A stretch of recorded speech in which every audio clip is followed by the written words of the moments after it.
It's a foggy afternoon in Nashville, and Nanci Griffith is sitting in a near-empty restaurant by a cold fireplace. Her face, waif-like except for her animated brown eyes, is tired. Griffith may be one of the most critically acclaimed and beloved veterans of the country folk pop scene, but she's fed up.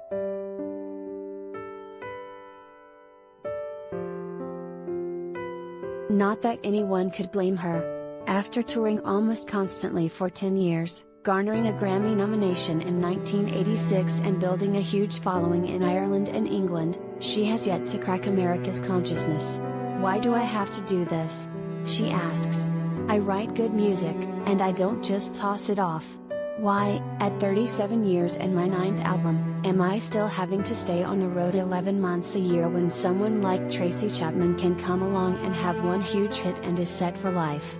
Like any self-respecting songwriter, Griffith has taken her frustration, added a few good hooks and put out an album, Late Night Grand Hotel, much of which reflects the desperate loneliness of life on the road.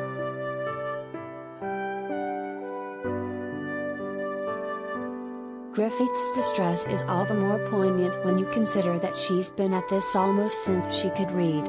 Growing up in Austin, Texas, Griffith was surrounded by music. Her father listened to Woody Guthrie, her mother to Sinatra. Nanci was 6 when they divorced. She turned to the guitar and 8 years later was playing at local coffee houses. After graduating from college, Griffith taught school and married local songwriter Eric Taylor. Eventually Griffith left both teaching and her husband. "I'm very close to him," she says, "but when we were married, he was a Vietnam veteran with a drug addiction."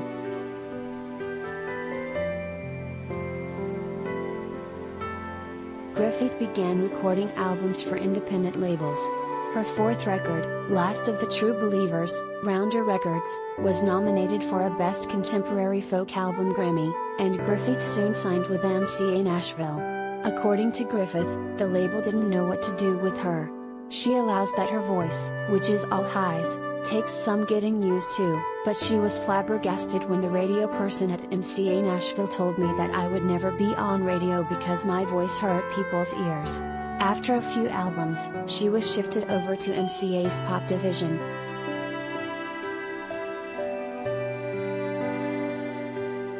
Griffith seems happy with Late Night Grand Hotel. It features an orchestra on some cuts, allowing for a romantic, generous and certainly poppier sound than her past efforts. Even though it was recorded in England with English producers, Rod Argent and Peter Van Hook, who produced Tanita Tikaram's Ancient Heart, Griffith says, "It feels very southern." The album has a sense of place. For Griffith, whose best songs work as pared down, evocative short stories, getting the place and character right is paramount. She can sing about the attraction and dreariness of solitude on It's Just Another Morning Here, which seems quite autobiographical, then take on the character of a homeless person with equal effectiveness.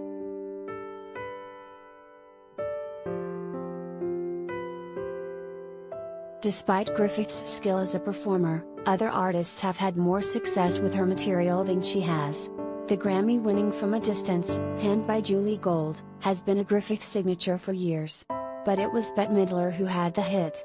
And Kathy Mattea took Griffith's Love at the 5 and Dime to the top 10 on the country charts. Griffith says that doesn't really bother her. "It feels great that Kathy has to sing that for the rest of her life and I don't."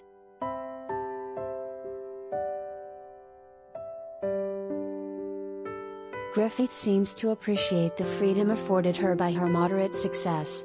As soon as she wraps her tour in late spring, she plans on coming home to her 100-year-old house in Franklin, Tennessee, and settling down with her boyfriend, singer-songwriter Tom Kimmel. She's even talking about having a baby. "I'm like E.T., she says. Home is this incredible thing for me." Not that she's retiring. Griffith still intends to perform once in a while, and if she has her way, she'll be writing songs as long as she can wrap her fingers around a pen. "Longevity, I guess that's the brass ring for me," she says. "I still want to hear my music coming back to me when I'm 65. Suddenly she looks a lot less tired.